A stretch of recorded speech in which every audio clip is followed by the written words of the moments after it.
என் தேடல் நீ என் தெய்வமே, நீ இன்றி என் வாழ்வு நிறம் மாறுதே, உனை மனம் தேடுதே, நீ வழிகாட்டுமே.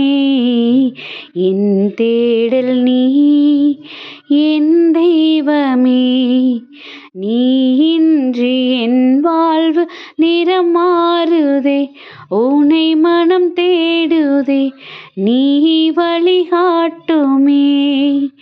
இறைவா இறைவா வருவாய் இங்கே, இதயம் அருகில் அமர்வாய் இன்றே.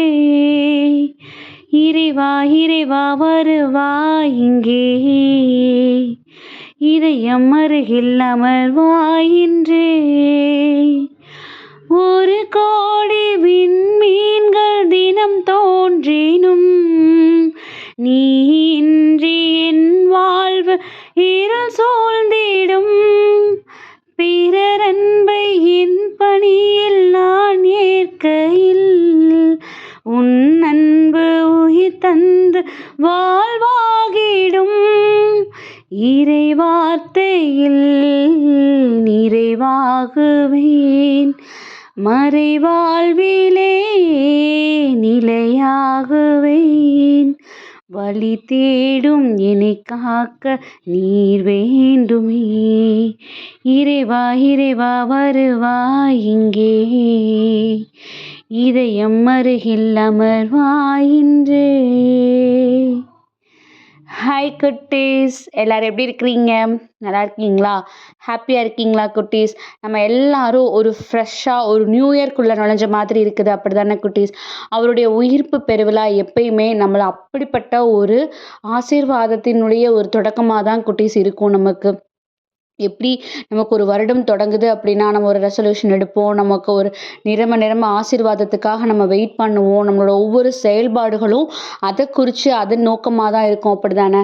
ஸோ அதே மாதிரி தான் அவரோட உயிர்ப்பு பெருவிழா வரைக்கும் நம்ம எவ்வளவோ நம்மளை என்ன பண்ணியிருப்போம், நம்மளுடைய எல்லா விதமான தேவையில்லாத விஷயங்களையும் விடுறதுக்கு ட்ரை பண்ணி, அதை விட்டு நான் இதை விட்டுட்டேன் டேடி, அப்போ நீங்கள் எனக்கு இதை பண்ணி கொடுக்கணும்னு அவர்கிட்ட நம்ம என்ன பண்ணுவோம், ஃபைட் பண்ணி கண்டிப்பாக அது எல்லாமே நம்ம நீ வர்ற நாட்களில் நம்ம பெற்றுக்கொள்வோம் அப்படிங்கிறதுல ஒரு பெரிய நம்பிக்கையோடு நம்ம காத்திருப்போம் குட்டீஸ். ஏன்னா நம்மளுடைய தேவன் உயிர்த்தெழுந்த தேவன், நம்மளை அப்படி சும்மா வெறும் கையாக விட போகிறது கிடையாது. நம்மளை நிரம்ப ஆசீர்வாதத்தினாலும் நம்ம எக்ஸ்பெக்டேஷன்ஸை அதுக்கு மேலே ஃபுல்ஃபில் பண்ணுறதவராக தான் அவர் இருக்கிறாரு.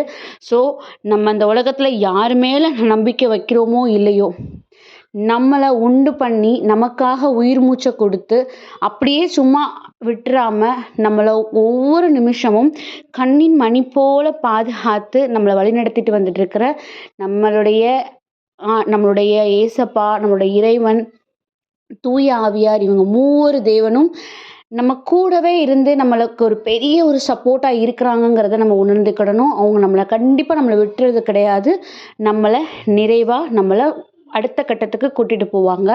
ஸோ இன்றைக்கி பாருங்களேன், அதுக்கேற்ற மாதிரி தான் ஆதியாகமம் 41:51 தொடக்க நூல்னு இருக்கும்.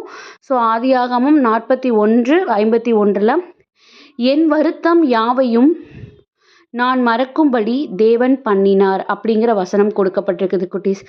கண்டிப்பாக நம்ம இந்த 40 நாட்கள் என்ன சோர்வில் இருந்தாலும் கூட அவர் பிறப்பை கடந்திருக்கோம் இல்லையா, கண்டிப்பாக நம்மளுடைய எல்லா விதமான வருத்தங்களும் சோர்வுகளும் நம்ம மறந்தே போயிடும்படிக்கு அவர் கண்டிப்பாக நம்ம லைஃப்பில் அதை தாண்டின நிறைவான சந்தோஷங்களை அவர் நமக்கு உண்டு பண்ணுவார் அப்படிங்கிறத சொல்கிறது தான் இந்த ஆதியாகமம் 41:51. ஸோ இந்த வசனம் எங்கு தொடங்குனதுங்கிறது நீங்கள் பார்த்தீங்கன்னா உங்களுக்கு புரியும்.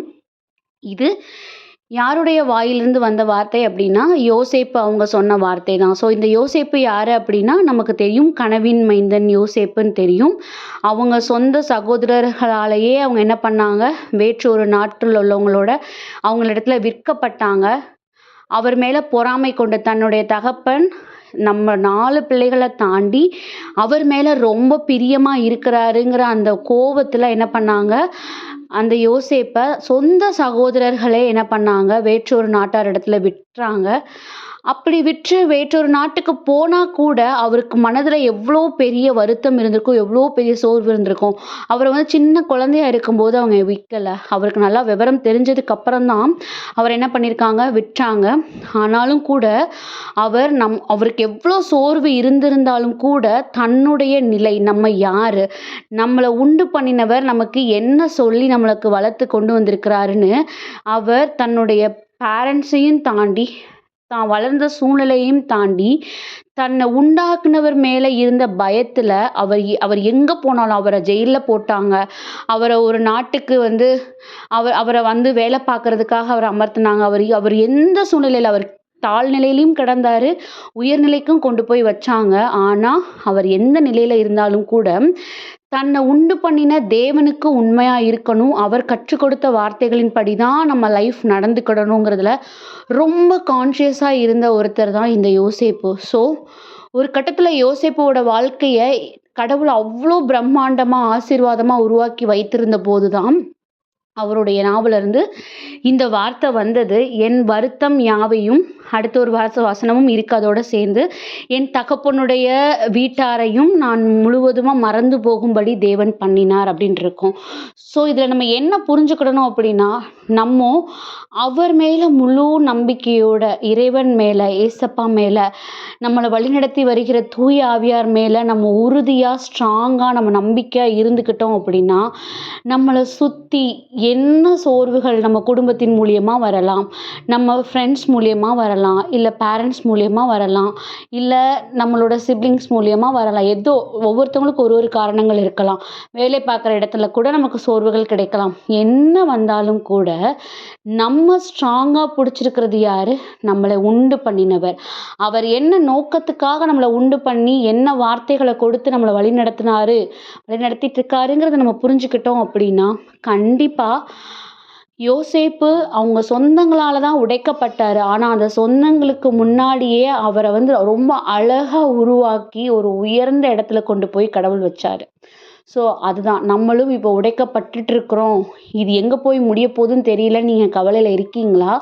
கண்டிப்பா நீங்க உடைஞ்சு போயிட்டீங்கன்னு நினைக்காதீங்க. உங்களை அவ்வளோ அழகா அவர் உருவாக்கிட்டு இருக்கிறாரு.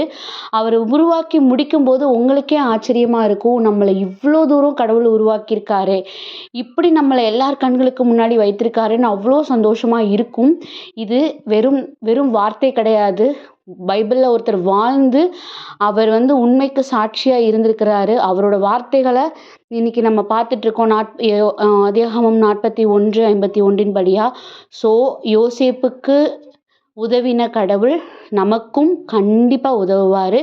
யோசேப்பு எவ்வளோ வைராக்கியமா கடவுள் மேல இருந்தாரோ, நம்மளும் நம்ம தாழ்நிலையில கிடந்தாலும் பரவாயில்ல, உயர்நிலையில இருந்தாலும் பரவாயில்ல, நம்மளை உண்டாக்குனவருக்கான மரியாதையும் அவர் மேல வைத்திருக்கிற நம்பிக்கையும் ஒரு நாளும் விட்டு கொடுக்காம நம்ம ரொம்ப ஸ்ட்ராங்கா இருப்போம். கண்டிப்பா நம்மளை அவர் பல்மடங்கு ஆசீர்வாதத்தினால நிரப்புவார். ஸோ அதுக்காக ஏசப்பாட்ட ஒப்பு கொடுத்து ப்ரேயர் பண்ணுவோமா? அன்பான ஆண்டவரே, இந்த நேரத்திற்காக நன்றி அப்பா. தகப்பனே, எங்களை இம்மட்டுமாய் நீங்கள் பலப்படுத்தி இதுவரையிலும் உங்களுடைய சித்தத்தின்படியாக வழி நடத்துறதுக்காக நன்றி டாடி. இனியும் கூட எங்களோட ஒவ்வொரு செயல்களும் உமக்கு சித்தமானபடி அமைவதற்கு எங்களை உம்முடைய கருவியாக எடுத்து பயன்படுத்துங்க. ஆமீன்.